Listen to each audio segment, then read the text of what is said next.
Hello everyone, ఈరోజు మనం ఒక డ్రాయింగ్ చూద్దాం. ఈ డ్రాయింగ్ ఎవరైనా చేయొచ్చు. డ్రాయింగ్ రాలేని వాళ్ళు కూడా ఈజీగా ఈ డ్రాయింగ్ అన్నది చేయొచ్చు. దానికోసం ఒక వైట్ పేపర్ని తీసుకొని దాన్ని మొత్తం బ్లూ కలర్తో పెయింట్ చేసుకోవాలి.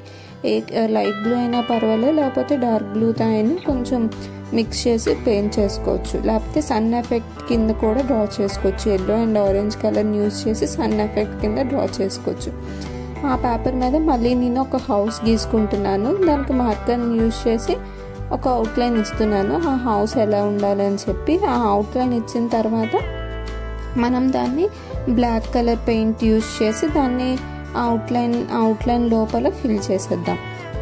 ఈ పెయింటింగ్ మొత్తానికి నేను సింపుల్గా ఓన్లీ బ్లాక్ అండ్ బ్లూ కలర్ని యూజ్ చేసి లాస్ట్లో కొంచెం వైట్ అండ్ ఎల్లో కలర్ని కూడా యూజ్ చేశాను.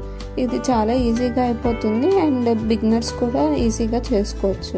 నేను ఆ బ్లాక్ కలర్ని యూజ్ చేసి ఆ హౌస్ మొత్తాన్ని ఫిల్ చేసేసాను. ఫిల్ చేసేసిన తర్వాత అప్పుడు మనం ట్రీని అన్నది అదే బ్లాక్ కలర్ని యూజ్ చేసి పెయింట్ చేద్దాం. మనకి ఇదే కాదు, ఏవైనా ఇలా బ్లాక్ కలర్ని యూజ్ చేసి మనం డ్రా చేసుకోవచ్చు. హౌస్కి విండోస్ అవి కూడా డ్రా చేసుకోవచ్చు.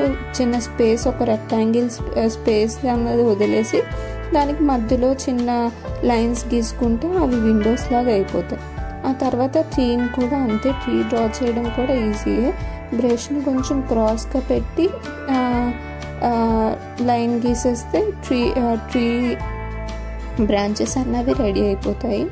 ఆ ట్రీ బ్రాంచెస్ గీసేసిన తర్వాత కింద నేను ల్యాంప్ని డ్రా చేశాను. ల్యాంప్కి ఒక చిన్న వీడియోలో చూపిస్తున్నట్టుగా చిన్న లైన్స్ డ్రా చేసేస్తే ల్యాంప్ కూడా ఈజీగా అయిపోతుంది. కింద కొంచెం డార్క్గా చేసుకోవాలి.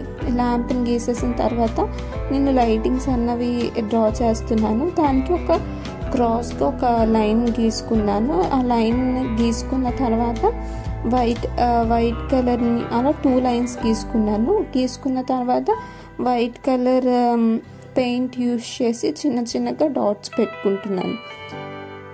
ఆ డాట్స్ పెట్టిన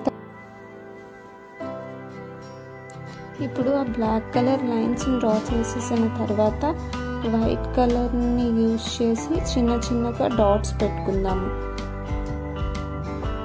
చిన్నగా డాట్స్ పెట్టేసిన తర్వాత ఆ డాట్స్ని జాయిన్ చేయడానికి ఒక బ్లాక్ మార్కర్ అన్నది యూజ్ చేయొచ్చు. మీరు బ్రష్తో డాట్స్ పెట్టలేకపోతే ఇయర్ బడ్స్ ఉంటాయి కదా, ఇయర్ బడ్స్ని చిన్న వైట్ కలర్ పెయింట్లో డిప్ చేస్తే మీకు సర్కిల్గా డాట్స్ అన్నవి బాగా వస్తాయి. ఒకవేళ బ్రష్తో సర్కిల్గా రాకపోతే అలా కూడా ట్రై చేయొచ్చు. ఆ వైట్ కలర్ పెయింట్ అన్నది కాస్త డ్రై అయిపోయిన తర్వాత నేనన్న మార్కర్ని యూజ్ చేసి ఆ వైట్ కలర్ డాట్స్ అండ్ పైన ఉన్న బ్లాక్ కలర్ లైన్ని జాయిన్ చేస్తున్నాను. ఈ వైట్ కలర్ పెయింట్ మొత్తం డ్రై అయిపోయిన తర్వాతే మనం జాయిన్ చేయాలి. లేకపోతే మన హ్యాండ్స్కి స్టిక్ అయిపోయి మళ్ళీ పేపర్ మీద స్టిక్ అయిపోతుంది. సో కేర్ఫుల్గా ఉండండి.